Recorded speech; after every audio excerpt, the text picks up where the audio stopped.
It was a day filled with testimony about guns and drugs in the trial against Sean Diddy Combs. A federal agent took the stand, giving more detail about the raid on Combs' home in Miami last March. You can see these sketches of the agent holding up the guns and the baggies of drugs, including cocaine, ketamine. There are also new pictures of that raid that were shown in court today. Pictures of cell phones in a Balenciaga boot, drugs in a Gucci bag, pills made from mushrooms, bottles of baby oil, lubes, even some rubber ducks randomly in here. Now, the day ended with testimony from a former Combs executive named George Kaplan, who pleaded the fifth, but was also given immunity.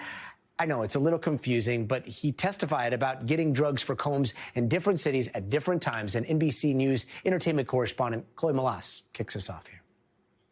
And let's bring in Chloe Malas, who is outside the courthouse. So, Chloe, what more did we learn about that raid on Combs' Miami home? And what do we know about some of the drugs and guns that were found here? Hey there, Gadi. Well, this is the first time that we've gotten an inside look at what was found inside Combs' homes during those raids. And specifically, we zeroed in on the Miami residence at the very famous Star Island, where a lot of celebrities live. And the lead person from Homeland Security who led this raid of like 80 to 90 officers that actually descended on the home by land and by sea. They showed us photos of guns, a handgun, 2 dismantled AR-15s. We also saw multiple cell phones that were found, oddly, in a Balenciaga boot.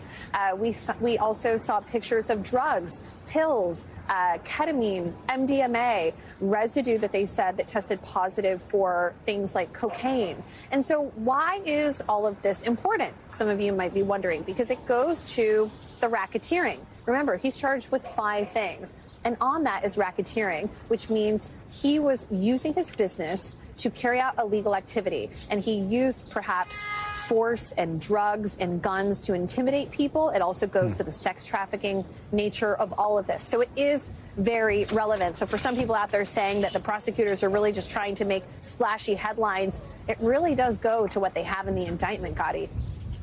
And one of those splashy headlines we actually just showed, so people might have seen that and been like, wait, what did that just say? It said something along the lines of, like, the jury hears that Diddy was taking ketamine shaped like Obama's face? What? Or ecstasy? Like, what are the details there?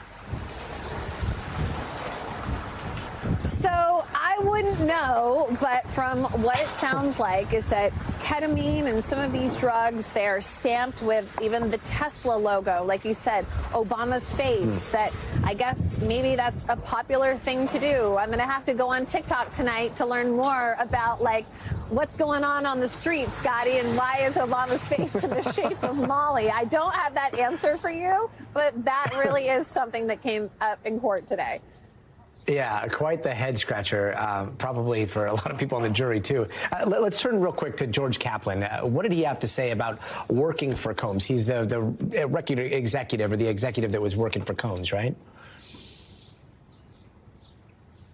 Yeah, I mean, look, we have heard from different people who worked for Combs, and he said that at one point Combs told him that he was going to fire him and threatened him. And this sounds to be a common refrain. We heard from a personal assistant named David James yesterday who said that, you know, he would work sometimes 20 hours a day, 7 days a week, sometimes 21 days in a row. And that at one point, a head of security for Combs said to him, you know what rhymes with tired? We talked about this, Scotty. You know what rhymes with tired?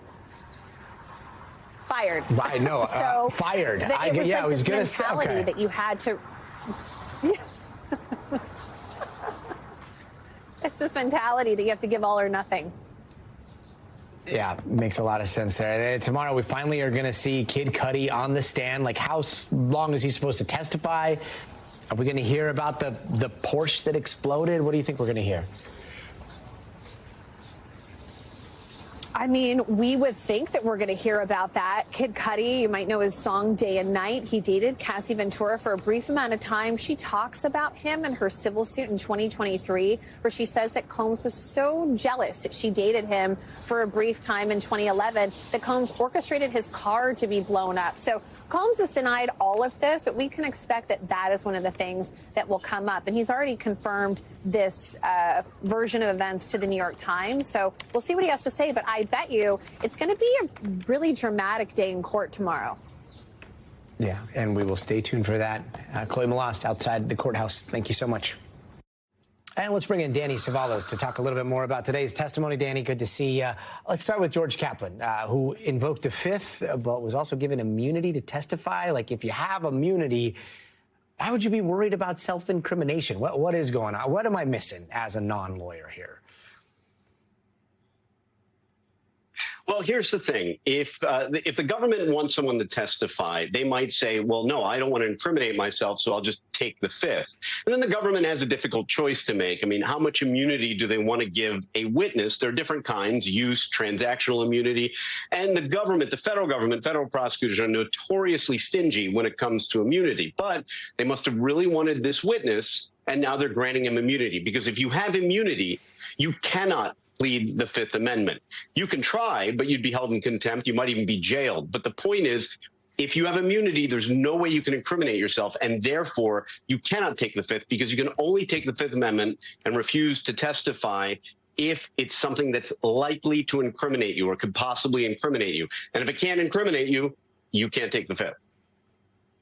And how does a testimony from the federal agent who raided Combs's home tie back to the charges he faces? I mean, the pictures were pretty, wild. There were pictures of Obama's face on drugs and those kind of things. But, what does this do about the sex trafficking, the racketeering, and, the scope of the charges here?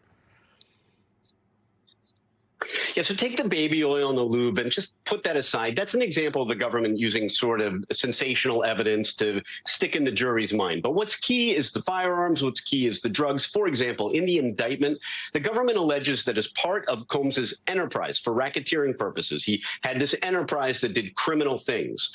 And in furtherance of that, people, Combs and others directed by Combs or in Combs' enterprise, used firearms. So he's not charged with firearms. But the firearms are important to, for example, the racketeering charges, because they are the means and method by which the government alleges Combs carried out his racketeering, his enterprise that forms the basis of the racketeering or RICO charges. So a lot of these things, he's not charged with domestic violence, not charged with guns, not even charged with drugs, but all of those things make up elements of the greater federal charges. And we also heard from forensic psychologist by the name of Dawn Hughes. She worked on the NXIVM trial, like R. Kelly, the Depp Heard trial. She talked a lot about the dynamics of abuse and control, right, which speaks to the whole issue of coercion. Do you think that that's going to move the needle? Yes, actually, I think this was a compelling witness, and that's why the defense fought so hard to keep her out. And I understand their basis. Look, I mean, the defense's argument is she's going to talk about how people in abusive relationships have a hard time leaving their abuser. And so I just pose to you and to our audience, everyone watching, is that something you needed an expert for, or did you already kind of know that? Because if you already kind of knew it, then you probably didn't need an expert. Now, the defense lost in their bid to oppose this testimony. However, that's because this kind of evidence has been coming in for a long time. This kind of evidence does come in. I've even used experts in the same vein in my own cases. So this kind of evidence comes in. But as a defense attorney, I can understand the defense's argument for trying to keep it out. Yeah, Danny Savalos, thank you so much for that. And rapper Kid Cudi is expected to take the stand tomorrow, and here is why. In Cassie Ventura's 2023 lawsuit, she says Sean Combs allegedly told her that he was going to blow up Cudi's car after finding out that the two were dating. Let's take a quick few minutes here to examine that whole alleged threat. He's a voice behind Day and Night. Grammy-winning Kid Cudi, or Scott Mescudi, preparing to possibly take the stand in the trial against Sean Diddy Combs. Combs is pleading not guilty to sex trafficking and racketeering charges. Cudi is expected to testify about an incident that has become lore in the world of rap. The car bombing of his Porsche, allegedly by Combs out of jealousy, dating back to when Cudi was in a brief relationship with key witness Cassie Ventura in 2011 and 2012, a time when, according to Cassie's lawsuit, her and Combs were in a rough patch. In it, Ventura claims Combs found out about the relationship after going through her phone, became super angry, lunging at her with a corkscrew and kicking her in the back. That lawsuit was settled for $20 million without Combs admitting any wrongdoing. Ventura testified that she thought Combs was especially upset because of Cudi's status as a rising star, and in an email to her mom, claims Combs threatened to have someone go after her and the rapper. And then, according to Cassie Ventura's lawsuit, came the alleged explosion of a car owned by Kid Cudi. An LA Fire Department report obtained by Rolling Stone said a Porsche owned by Cudi was set on fire by an incendiary device. At the time, the report didn't mention any suspects. NBC News has not independently verified the report. But in court filings, prosecutors accused Diddy of arson around the same time, saying, quote, the defendant's co-conspirators set fire to individual one's vehicle by slicing open the car's convertible top and dropping a Molotov cocktail inside. But Combs' team pushing back, saying it wasn't him, and telling Rolling Stone it's clear the government doesn't know who set fire to the vehicle or how it relates to Mr. Combs, who denies any involvement.